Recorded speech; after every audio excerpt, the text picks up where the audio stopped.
Hey guys, I'm back again to do another review. Not sure. I know I've been saying this the last couple of weeks, but I know I'm not sure how much chance I'm going to get on here this weekend. So thought I'd at least definitely get this up there this weekend.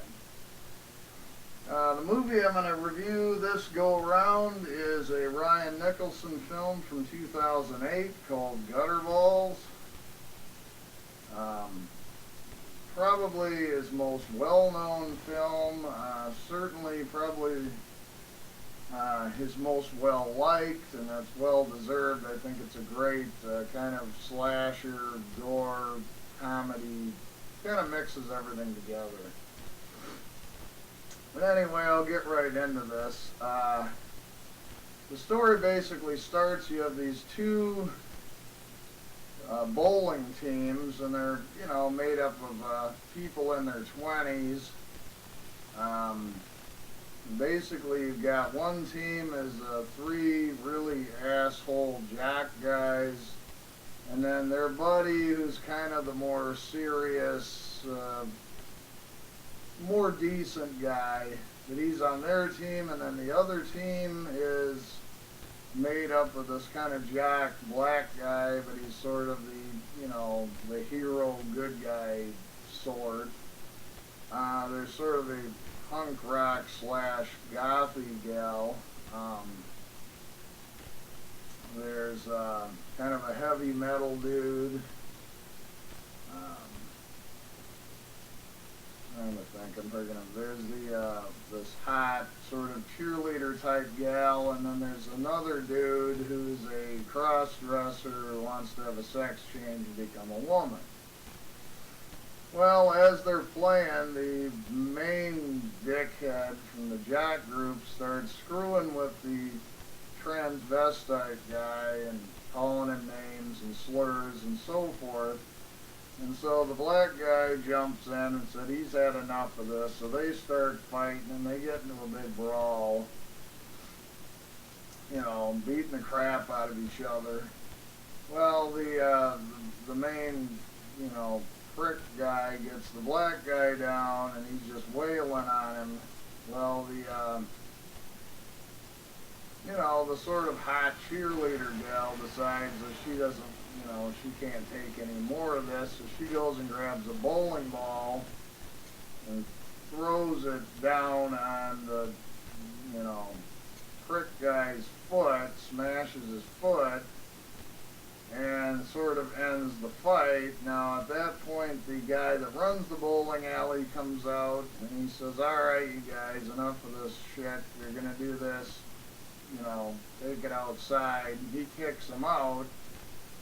And he says he'll give them one more chance when they come back tomorrow after business hours are over. He'll let them finish their bowling match. So anyway, they all get dispersed. Well, as they go outside, the kind of hot girl, whatever you want to call her, she realizes she's forgot her purse, or it's been a while since I saw this guy, so I'm not sure, but I think it's her purse.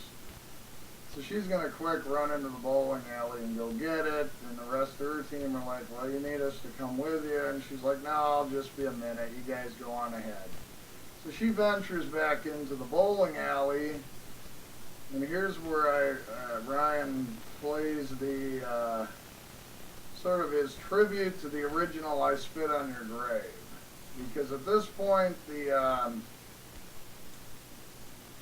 the four douchebag guys have also snuck back into the bowling alley. Well, they're pissed, especially their leader guy is pissed off because she smashed his foot. So they basically proceed to take turns raping her, kind of much in the style of the original I Spit on Your Grave. Even with the sort of reluctant fourth guy, the sort of kind of nice guy that's part of their team, and he's like, "No, guys, we've done enough to her, and this and that. We should just leave. This has gone too far." And the main guy's like, "Hold her down on this You know, they got her in this. They're in this like video game room, and they're holding her down on a picnic table or a picnic table. Excuse me, a pool table. So they tell. He tells the other two dickheads to hold her down. He'll be right back. Well, he comes back with a bowling pin. Basically, they make the sort of nice guy viciously rape her with a bowling pin. Like I say, it's not quite X-rated, guys, but it's pretty graphic. So anyway, the movie kind of fades out, and now it's the second night, and they're in the, they're all back, after hours to finish this bowling match. Well, anyway, the dickhead crew, as I'll call them, show up first, and of course the main dude is on crutches now, and he's being led in by these two total stereotypically bimbo blonde chicks with, no brain. So anyway, he's got the two of them helping him get in, and he's also on crutches. And then the rest of the guys follow, and they start the bowl and whatever, and there's a lot of funny jokes in there about how the guy in the crutches, the asshole guy, keeps sending people for beers, and nobody ever brings him a beer, and it's pretty funny. So anyway, I won't get into it. Basically, as it goes along, people start getting picked off in some pretty horrible ways, and it turns into a very 80s style slasher film. Let's just say there's a guy and a gal doing a 69 that doesn't end well. There's a guy who, the transvestite guy gets a sex change, but not quite in the way I think he perceived it. And a guy gets his head chewed up by a bowling ball polisher. So let me say, some of the kills and some of the gore, and it's pretty entertaining, guys. There's a lot of funny jokes in it. It's funny, it's entertaining, it's very much a tribute to the 80s slasher films. But I really enjoyed it. I'll kind of leave it there. I think people should definitely go seek it out if you haven't seen it, although I think most people at this point have. Look into Ryan's other work as well. It's very good. So anyway, guys, that's all I got for you for now. So thanks anybody checks it out. Thanks a lot, and I'll talk to you later.